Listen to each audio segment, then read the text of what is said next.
Om Swastiastu. Perkenalkan, kami dari kelompok 11 ingin mempresentasikan mengenai berbicara dan menyimak. Perkenalkan, nama saya Gede Kesna Ardiasta, NPM 17321213334. Pertama, saya akan menjelaskan mengenai pengertian berbicara. Berbicara secara langsung merupakan salah satu cara berkomunikasi yang disukai karena sifatnya yang spontan. Namun demikian, dalam konteks bisnis, berbicara tanpa berpikir terlebih dahulu bisa berakibat fatal. Menurut Wursanto, dalam Haryani 2001, berbicara merupakan penyampaian informasi yang dilakukan secara lisan melalui pengucapan kata-kata. Selanjutnya ada faktor-faktor yang mempengaruhi kelancaran dalam berbicara. Yang pertama ada pengetahuan. Seseorang yang memiliki pengetahuan luas pada umumnya memiliki lebih banyak perbendaharaan kata dan akan mampu memahami hubungan di antara berbagai fenomena. Yang kedua ada inteligensia. Seseorang dengan inteligensi tinggi akan mampu membuat relevansi antara fenomena dengan lebih cepat dan lebih akurat. Yang ketiga ada kepribadian. Kepribadian yang percaya diri memungkinkan seseorang lebih leluasa dalam berbicara dan mengeluarkan gagasan-gagasan di hadapan banyak orang. Yang keempat ada pengalaman.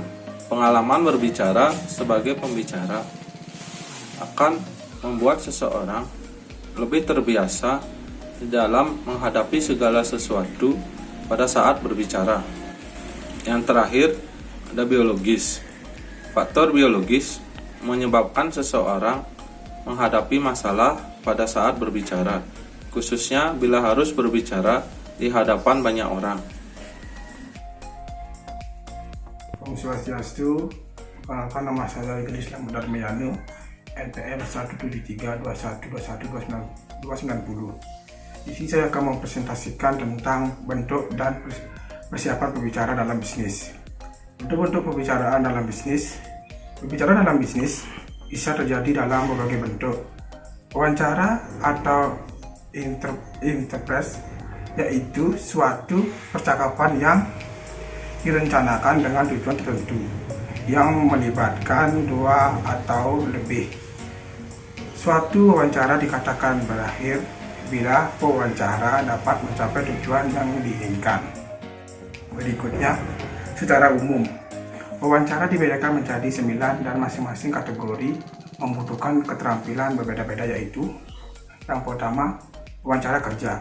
Dalam wawancara ini, staf perusahaan ingin mengetahui kemampuan calon karyawan dalam berbagai bidang. Yang kedua, wawancara informasional. Dalam wawancara ini, pewawancara mencari berbagai fakta yang dapat digunakan sebagai dasar pengambilan keputusan. Yang ketiga, wawancara persuasif. Dalam wawancara ini, pewawancara mencari berbagai fakta yang dapat digunakan sebagai dasar pengambilan keputusan. Yang keempat, wawancara keluar kerja. Dalam hal ini, pewawancara ingin mengetahui mengapa seseorang keluar dari perusahaan atau mengajukan pindah ke departemen lain. Yang kelima, wawancara konsultasi. Dalam hal ini, supervisor dengan bawahannya membahas masalah-masalah pribadi yang mempengaruhi kinerja bawahan tersebut. Yang keenam, wawancara penyelesaian konflik. Dua orang atau dua kelompok yang terlibat konflik menjelaskan masalah dan sikap masing-masing. Hal ini bertujuan agar setelah keduanya saling memahami, maka konflik di antara mereka bisa dipecahkan. Yang ke-7, wawancara disipliner. Supervisor mencoba membetulkan perilaku atau sikap karyawan yang tidak sesuai dengan peraturan perusahaan. Yang ke-8, wawancara memutuskan hubungan kerja. Supervisor menjelaskan kepada karyawan alasan-alasan terjadinya PHK, ketentuan-ketentuan PHK yang tidak bertentangan dengan undang-undang, dan tetap menjaga hubungan baik dengan karyawannya. Yang terakhir, ke-9, wawancara evaluasi. Wawancara yang dilakukan supervisor terhadap bawahannya untuk memberikan tanggapan terhadap kinerja yang telah dicapainya. Berikutnya, persiapan berbicara dalam bisnis. Yang pertama, menetapkan tujuan. Yang kedua, menyusun materi yang akan ditanyakan atau pertanyaan wawancara. Yang ketiga, menganalisis orang yang akan diwawancara atau diajak berbicara. Yang terakhir, yang keempat, pengorganisasian pembicaraan. Ya baik, terima kasih. Perkenalkan, nama saya Kadek Doni Partawiguna, NPM 17321212358. Saya dari kelompok 11. Nah, lanjut ke pengertian menyimak. Menyimak atau listening didefinisikan sebagai kegiatan yang bersifat fiskal, di mana seseorang menerima, memperhatikan, serta memahami suara. Nah, menyimak secara efektif merupakan aktivitas yang aktif dari pikiran seseorang, bukan hanya aktivitas yang pasif, yakni mendengarkan suara. Nah, menyimak secara efektif membutuhkan konsentrasi penuh agar bisa menginterpretasi pesan yang disampaikan. Nah, di samping itu, menyimak yang efektif tidak hanya menggunakan indera pendengaran saja, tetapi juga pikiran. Lalu ke proses menyimak. Nah, tahap-tahap dalam proses menyimak bisa didefinisikan menjadi 6, yaitu yang pertama, mendengarkan atau hearing. Mendengarkan dalam arti hearing sebagai aktivitas fisik di mana seseorang menerima suara melalui indera pendengaran. Nah, dengan demikian, mendengarkan merupakan aktivitas fisik murni, yaitu menangkap gelombang suara yang dikirim oleh pengirim pesan. Oleh karena itu, seseorang perlu mendengar atau hearing agar dapat menyimak, listening. Nah, yang kedua, memperhatikan atau attention. Perasaan seseorang secara terus-menerus distimulasi atau dirangsang yang berasal dari luar. Nah, hal tersebut memenuhi otak dengan berbagai informasi atau pesan yang dikirim oleh pihak luar. Oleh karena itu, otak akan menyaring rangsangan tersebut dan hanya membiarkan beberapa rangsangan untuk diperhatikan. Lalu yang ketiga, memahami, understanding. Nah, kedua tahap di atas, yakni mendengar dan memperhatikan, belum sampai pada memberikan makna terhadap pesan yang disampaikan. Nah, pada tahap selanjutnya, yakni tahap memahami.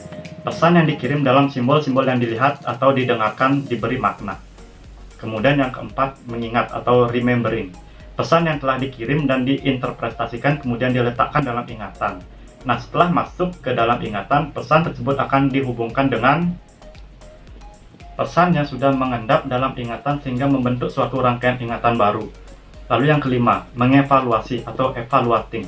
Pada tahap evaluasi, pesan yang disampaikan akan diukur bukti-buktinya, akan dibedakan mana fakta dan mana yang opini, dan menentukan apakah pesan itu mengandung bisa atau tidak. Lalu yang terakhir, yang keenam, menanggapi atau responding. Tahap keenam merupakan tahap akhir dalam proses menyimak, yaitu menanggapi pembicaraan atau pesan yang disampaikan dengan memberikan umpan balik atau feedback. Om Swastiastu. Perkenalkan, nama saya Gede Utama, NPM 17321212364. Di sini saya akan menjelaskan tentang tipe menyimak dan sebab-sebab penyimakan yang tidak efektif di dalam bisnis. Yang pertama yaitu A. Tipe menyimak dalam bisnis. Menyimak secara aktif, yaitu proses menyimak di mana listener memiliki keterlibatan yang tinggi dan memberikan umpan balik yang jelas. Yang berikutnya yaitu menyimak secara pasif. Proses menyimak di mana penyimak memiliki keterlibatan yang rendah dan tidak memberikan umpan balik atau memberikan tetapi tidak cukup. Berikutnya yaitu B. Sebab penyimakan tidak efektif dalam bisnis. Yang pertama yaitu faktor lingkungan. Faktor lingkungan adalah segala sesuatu yang mengalihkan perhatian seseorang dari apa yang ingin atau perlu diperhatikan. Yang berikutnya yaitu sumber suara. Menyimak akan dilakukan dengan sungguh-sungguh apabila sumber pesan tersebut adalah orang yang terhormat atau terpandang. Yang berikutnya yaitu pesan. Pesan atau materi yang baru dan sukar akan menyebabkan penyimakan tidak efektif. Yang terakhir yaitu individu penyimak. Penyebab dari tidak efektifnya individu menyimak dapat berupa kondisi fisik penyimak, sikap dan kebutuhan penyimak, kebiasaan penyimak, dan tanggung jawab penyimak. Baik, demikian dari saya. Bisa dilanjutkan oleh teman saya. Om Swastiastu. Perkenalkan, nama saya Ketut Moragostina, NPM 17321212370. Di sini saya akan memaparkan yaitu bagaimana pentingnya menyimak dalam dunia bisnis. Kemampuan ini sangatlah penting di mana akan menyelesaikan masalah-masalah yang terjadi dalam dunia bisnis. Adapun bagian-bagiannya, yang pertama yaitu memecahkan konflik, yang kedua menanggulangi perlawanan, dan yang ketiga mengadakan negosiasi. Yang pertama yaitu memecahkan konflik. Di setiap perusahaan selalu adanya konflik, namun dengan adanya kemampuan memecahkan konflik ini diharapkan menumbuhkan kreativitas dan tidak adanya sikap anarkis di dalam perusahaan. Yang kedua yaitu menanggulangi perlawanan. Yang dimaksud di sini yaitu penyelesaian konflik yang dimana agar orang lain mampu menerima ide atau pendapat kita sehingga kita dapat mengajak untuk bernegosiasi. Yang terakhir yaitu mengadakan negosiasi. Dalam negosiasi diperlukannya kemampuan tawar-menawar sehingga terciptanya subjek bisnis yang diinginkan demi mencapai tujuan bersama. Sekian presentasi dari kami. Mohon maaf bila ada kesalahan dalam penyampaian presentasi. Saya duduk dengan para mesanti. Om Santi Santi Santi Om.